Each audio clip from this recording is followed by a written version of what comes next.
Super Esporte, chegando ao vivo, quarta-feira, 8 de julho de 2015. Pois é, vovozinha, há exatamente um ano, o Brasil perdia de 7-1 para a Alemanha na semifinal da Copa do Mundo, a maior derrota da história da nossa seleção.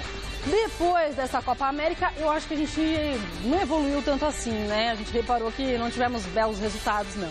Em contrapartida, a gente está tentando devagar e sempre fazer pequenos ajustes no modelo de gestão do futebol brasileiro. Por isso, ontem, a Câmara dos Deputados aprovou a medida provisória do futebol e já eu e o Garrafa vamos explicar para você o que ficou definido. E hoje à noite tem início a 12ª rodada do Campeonato Brasileiro com jogos do Palmeiras, São Paulo e também do Santos. Santos e São Paulo precisam dar uma guinada para melhorar nessa competição, né, gente? Já o Palmeiras é só seguir como ele tá, que a torcida tá feliz, tá contente com esses últimos resultados. A partir de hoje tá aberta a janela de espera para a 6ª etapa da Liga Mundial de Surf em Jeffreys Bay, na África do Sul. Gabriel Medina ainda não deslanchou esse ano, né, gente? Tá comprovado que defender um título de campeão do mundo é muito mais difícil que conquistá-lo pela primeira vez, como ele fez ano passado. Será que ele agora vai conseguir melhorar? Vamos ver. O surf brasileiro nunca esteve com tanta moral. Ao todo, o Brasil tem 7 representantes no Circuito Mundial de 2015 e até agora já conquistou 3 de 5 títulos disputados. Adriano de Souza, o mineirinho, faturou a etapa de Margaret River, na Austrália, e é o primeiro colocado do ranking. O vice-líder Felipe Toledo também fez bonito nas ondas australianas e levou a melhor em Gold Coast. Sem falar no título conquistado em casa, na etapa do Rio de Janeiro, com direito a uma apresentação impecável diante de uma praia lotada de torcedores. Mas é justamente a estrela dessa geração, conhecida como Brazilian Storm, em português Tempestade Brasileira, que ainda não conseguiu brilhar neste ano. Depois de 5 etapas, Gabriel Medina aparece em 20º lugar no ranking. Nem o próprio campeão mundial consegue explicar o que está acontecendo. Esse ano tem sido bem difícil para mim, as coisas não têm acontecido do jeito que eu quero, mas eu tenho feito as mesmas coisas, eu tenho treinado, eu tenho tido o meu dia a dia que eu sempre tive do ano passado e não sei, realmente eu não sei o que está acontecendo comigo, mas são coisas do esporte, né? A gente depende muito do mar, esse ano eu peguei vários mares ruins também. Mas estou firme e forte, pensando positivo e espero que o bom resultado venha logo. A partir desta quarta-feira, a sorte de Medina pode começar a mudar. O melhor do mundo aposta nos tubos de Jeffreys Bay, na África do Sul, para virar a chave no campeonato. No primeiro round, o paulista de Maresias vai enfrentar o australiano Joel Parkinson e o havaiano Kino Weisman. Boa sorte ao Medina e é bom ficar de olho porque o Mick Fanning está em 4º lugar, né, no ranking e ele foi o cara que venceu essa etapa aí de Jeffreys Bay no ano passado. Então, boa sorte aos nossos brasileiros. Agora a gente vai para um break, jogo rápido, mas antes você vai conhecer a prova ciclística 9 de julho, criada pelo jornalista Casper Libero e que vai ser realizada amanhã nas ruas de São Paulo e com cobertura completaça aqui da TV Gazeta. A gente volta já.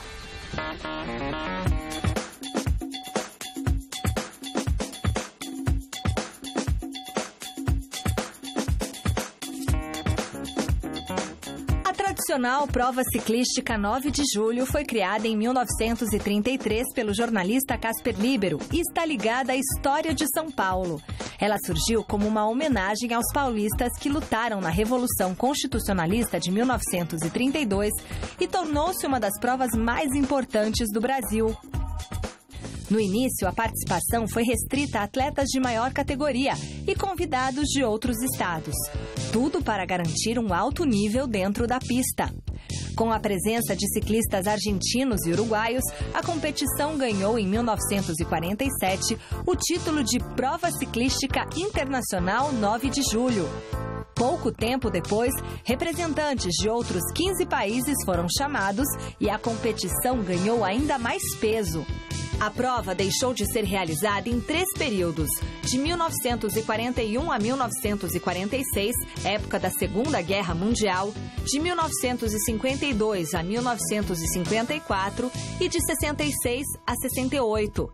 As mulheres só passaram a competir a partir de 1985 e em 2012, a 9 de julho foi suspensa, dando lugar ao GP Estado de São Paulo Internacional de Ciclismo.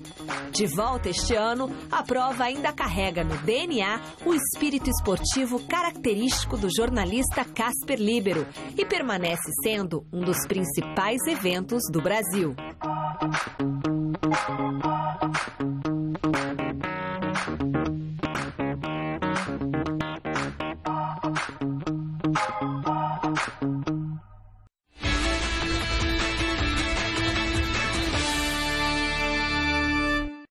Dia frio, um bom lugar pra ler um livro e o pensamento lá em você.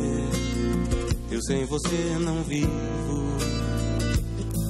Um dia triste, toda a fragilidade incide e o pensamento lá em você e tudo me divide. Um dia frio, um bom lugar pra ler um livro e o pensamento lá em você. Eu sem você não vivo. Um dia triste, toda a fragilidade incide e o pensamento lá em você e tudo me divide. Gol da Alemanha! Gol da Alemanha! Tem que retornar pro programa. Estamos de volta para falar dessa derrota humilhante que vai ficar para sempre na história da nossa seleção, nossa memória. Porque há exatos 365 dias atrás, o Brasil passava pelo maior vexame de sua história esportiva. Por isso, eu recebo aqui no estúdio o nosso comentarista, ele mesmo, Osmar Bottle Garrafa. Fala, Anitta, bom dia. Gol da Alemanha. Vamos fazer 7 vezes aquela troca? Vai lá. Não, essa vez não, Anitta. Uma só. Gol da Alemanha! 2. Gol da Alemanha! Tem pouco tempo, mas o que eu vou fazer se foram 7? 3. Eu vou fazer 4. Você é maluca, não? 5. Eu me recuso. 6. Tem mais um e ainda. 7, pronto.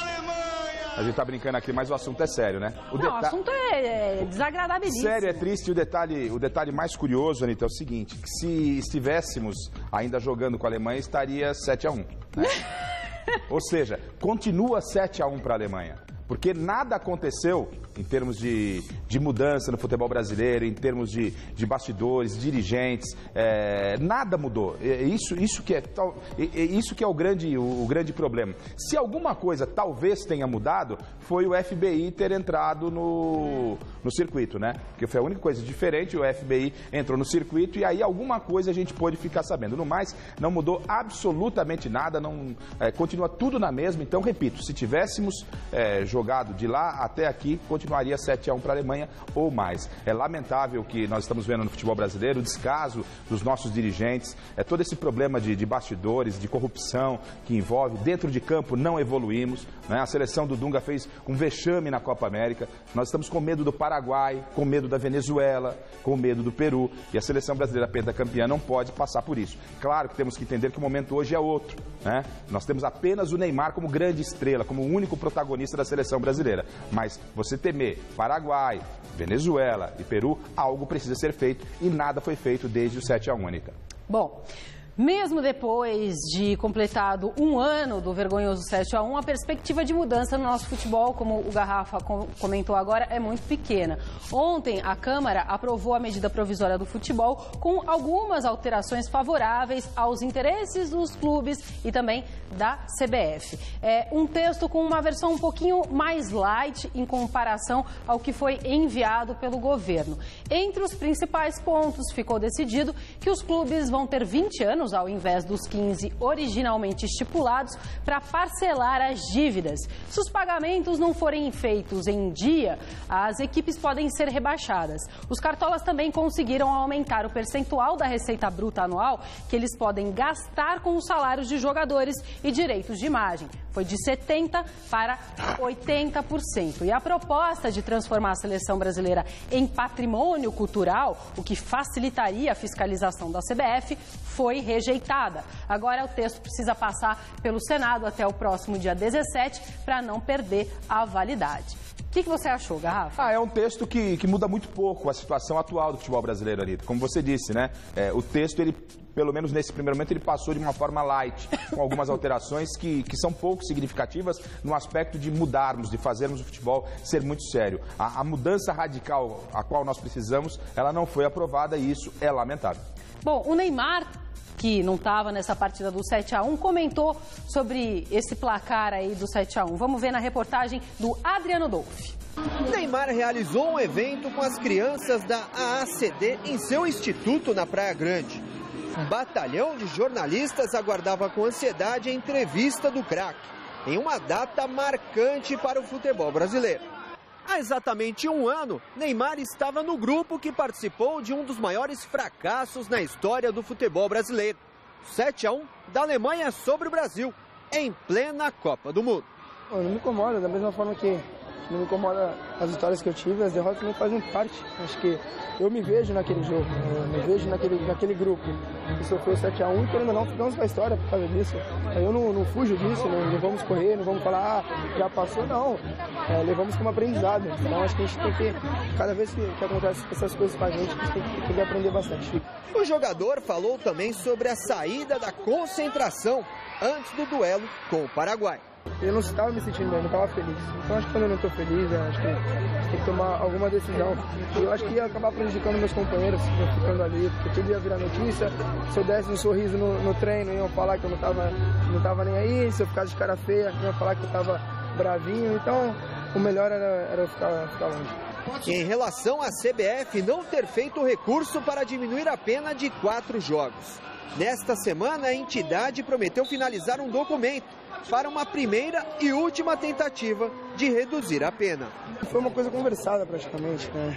Porque quando eu decidi, né, de deixar a concentração, conversamos que havia essa possibilidade, né? E eu deixei nas mãos deles para eles fazerem o que fosse possível. A partir de agora, Neymar pensa em títulos e, claro, nas eliminatórias da Copa da Rússia, que ele compara a uma disputa de Copa Libertadores. A dificuldade é gigantesca, né? É praticamente uma Libertadores, que é onde se vale de tudo. Então, vai ser minha primeira, vamos ver qual é. Bom, Neymar... O Neymar é isso, Anitta. Vou repetir o que disse há pouco. Ele é o único protagonista do futebol brasileiro. Mas também tá cansando. Mas chegou a hora do Neymar se posicionar fora de campo. Verdade. Ele tem que entender que ele é a palavra forte do futebol brasileiro. Nós não dependemos dele só dentro de campo. Ele tem que tomar uma postura, sair de cima do muro, não é? Garrafa, mas isso não é função do jogador. É função, sim. Porque ele é o grande protagonista da seleção brasileira. A voz dele é ouvida. É a única voz ouvida. E toda vez que a gente entrevista o Neymar, tá legalzinho. É verdade, você tem razão, Garrafa. Então, sabe, o Neymar, ele tem que entender, apesar de ser um garoto ainda, muita coisa acontecendo na vida dele, que ele é muito mais importante pro futebol brasileiro do que ele imagina. Ele não é importante já não é só mais dentro aquele de campo. garoto, né, Garrafa? Acho que você colocou muito bem. Exato. Aquele menino do Santos já não é mais. O cara já joga no Romário, Barcelona, do lado do Messi. Um Romário, um Ronaldo, um Zico, um Sócrates, que tinham posições firmes e determinadas. O Neymar é só... Estamos bem. Aí entra o que eu comentei com o Flávio Prado outro dia, até uma questão de geração, né? Bom, em quinto lugar, com 20 pontos, o Corinthians aposta no jogo de amanhã contra o Atlético Paranaense para entrar, enfim, no G4. E ontem teve novidade lá no CT Joaquim Gravas, informações com Felipe Esboril. Bom dia, Anitta. Bom dia para você em casa acompanhando o Super Esporte. Vamos falar do Corinthians, que entra em campo nesta quinta-feira pelo Campeonato Brasileiro em sua arena, contra o Atlético Paranaense. E o técnico Tite, pela terceira vez no campeonato, deve repetir a formação que vem dando certo até então. No momento, o Corinthians é o 5º colocado do Brasileirão com 20 pontos conquistados. Uma motivação a mais para esta formação que se entrosa dentro de campo. Acho que já é o 3º jogo que nós estamos indo com a mesma equipe, o time está melhorando a cada jogo, né? Nesse jogo, apesar do empate, acho que o nosso time criou bastante. Então, isso é bom, importante para o time também, para ganhando mais confiança ainda. E os jogadores que estão entrando também, para poder manter uma sequência, isso é importante. A novidade na tarde desta terça-feira aqui no CT Joaquim Grava foi a presença de Rildo, atacante que ainda depende de regularização de documentação, mas será apresentado nesta quarta-feira como novo reforço do Corinthians. Jogador de velocidade, um excelente jogador. Aqui, quando jogou contra a gente no Paulistão, deu muito trabalho aqui na arena pra gente. Então, um cara que vem para somar, um cara que vem para acrescentar, já está treinando com a gente, é um grande jogador. Esperamos que ele possa se adaptar rápido ao nosso grupo também, e quando entrar, que ele possa dar conta do recado, né? E a apresentação de Guerreiro no Flamengo repercutiu aqui no Corinthians. Os jogadores falaram com pesar da saída do peruano, mas desejaram sorte. Eu, particularmente, não acompanhei muito não, a apresentação dele no Flamengo. Mas fora de campo também desejo tudo de bom para ele e que se jogar contra a gente também, que a gente possa neutralizar o jogo dele e vencer o jogo. O Corinthians terá o último treinamento antes da partida contra o Atlético Paranaense na tarde desta quarta-feira aqui no CT Joaquim Grava. Beijão para você, Anitta. Beijo, minha joia. É o neto da Dona Maria, tesouro. O negócio é o seguinte, Arita. Sabe quando você está em casa com aquela fome, aquela vontade de comer um omelete? Você fala, fazer um omelete caprichado, presunto, queijo, cebolinha, né? Aí você vai para a cozinha, aí você abre a geladeira e só encontra 2 ovos. Né? Você quer fazer um omelete, mas só encontrou 2 ovos. É o que está acontecendo com o Tite. Ele tem poucos ovos, mas está fazendo um omelete legal com esses 2 ovos. Saiu um omeletinho, deu para matar a fome, entendeu? É o que está acontecendo com o Corinthians. Perdeu as suas principais estrelas, está contratando o Rildo. Né? Aí, sabe quando você pega aquele ovo assim? Você tem 3 ovos, na verdade. Um ovo pela metade. Você abre, tá meio podre, dá aquele cheiro assim, sabe? Tá meio podre. Esse é o Rildo, né? Não fala assim do Rildo, sabe? vai. Não, todo respeito ao Rildo, boa sorte pra ele no Corinthians, mas é um jogador de um nível muito baixo pra jogar no Corinthians. Bom, depois eu vou conversar com a Kátia Fonseca e lá o pessoal do Mulheres que entende um pouco melhor, também a Revista da Cidade, Você Bonita, pra poder fazer essa relação de uma maneira um pouco mais, por aí. O Omelete está saindo na mão do Tite. Tá bom. E acho que tem possibilidade de chegar ao G4, vai brigar. Nesse momento, se não mudar nada no campeonato, o Corinthians briga por Libertadores e dá até para brigar pelo título. Com poucos ovos. Com pouco. Não, tem bastante até. Bom, enfim, Garrafa, deixa eu fazer uma pergunta. É o Rildo. Fraca essa piada, né? Vambora. Você entendeu. Você esteve ontem no São Paulo, né? Como que tava o clima? Todo mundo pediu desculpinha, né? Porque eu tenho todo dia falado aqui, né, vovó? O senhor Juan Carlos Osorio tem sua maneira de trabalhar. Su equipo. Entonces, los chicos tienen que se adaptar, ¿no? E o que passa? Como está a situação? Ahorita não está bem. O clima não é legal. O próprio Pato admitiu isso, né? Falou, quando a situação, os resultados não vêm, isso vale para o trabalho de qualquer um, e ele tem razão. Quando o resultado não vem, o clima não fica muito bom, e é isso que está acontecendo no São Paulo. São 4 jogos sem vitória, 2 desses 4 jogos foram em casa. Agora o São Paulo tem um compromisso importante e difícil contra o Vasco em Brasília, porque enfrenta uma equipe que está ameaçada pelo rebaixamento, está na zona de rebaixamento. E o Pato ontem concedeu entrevista coletiva e ele nos fala a respeito da conversa que teve com o Osório. Ele não quer mais jogar como centroavante fixo, ele quer ser aquele jogador que se movimenta, cai mais pelos lados, e fala também da partida importante desta noite. Vamos acompanhar o Pato. Eu acho que a minha posição seria onde eu posso render cada vez mais, eu posso ajudar cada vez mais o São Paulo, é aberto nas pontas, porque eu posso desfrutar minha velocidade, que é o ponto mais forte que eu tenho, e posso conseguir também ajudar na marcação. O Vasco não vai ter talvez a sua torcida como fosse em casa, mas nós temos a nossa torcida em Brasília é grande, tenho certeza que vai lotar o estádio, vai muitos torcedores são paulinos, e nós podemos trazer 3 pontos para casa. O Vasco está numa draga danada, leva o jogo pelo aspecto financeiro para Brasília e vai ter que dividir a torcida. Se fosse no Rio de Janeiro ou em São Januário, no Maracanã, não teria essa torcida. E uma última notícia importante do São Paulo, o material de ontem foi fechado e depois saiu a relação dos jogadores que viajaram e o Luiz Fabiano não viajou com a delegação. É crise? Não. É a nova metodologia de trabalho do técnico Juan Carlos Osório, revezando o elenco. Então, o Luiz Fabiano, que já está aí acima dos 30, é o jogador que espera a partida e a rodada do próximo final de semana. Hoje tem Palmeiras no Allianz Parque contra o Avaí, sem o Robinho que está machucado, mas Valdívia apareceu por lá ontem, assim, deu as caras, né? Valdívia, chileno campeão. Vamos ver como é que foi. Valdívia volta do Chile, campeão da Copa América. Para ficar? Ninguém perguntou para ele, e aí, vai ficar ou não? Ainda não, ainda ninguém teve essa coragem. Por enquanto, reapresenta-se e corre debaixo de chuva pelos gramados da Academia de Futebol. É o que mostram as imagens captadas ontem. Ele tem contrato com o Palmeiras até o dia 17 de agosto. Mas o Al-Wahda dos Emirados Árabes já comemora a contratação do mago, que não aceita renovar com o Verdão por produtividade. O camisa 10 não enfrenta hoje à noite, às 9, o Avaí no Allianz Parque. Falar da torcida do Palmeiras, realmente a gente não tem o que questionar. O que eles estão fazendo durante esse ano é incrível, em todos os jogos. É claro que quando a gente vai ganhando, a expectativa cresce, o torcedor apoia mais, ele vai mais ao estádio, mas em nenhum jogo o torcedor deixou de ir. O Alviverde vem de 3 vitórias consecutivas no Campeonato Brasileiro, ocupa a 7ª colocação na tabela, coladinho no G4. Tem que manter os pés no chão, a gente precisa vencer o Avaí, que é o próximo jogo, o próximo desafio nosso, para entrar nesse bolo ali dos 4 primeiros.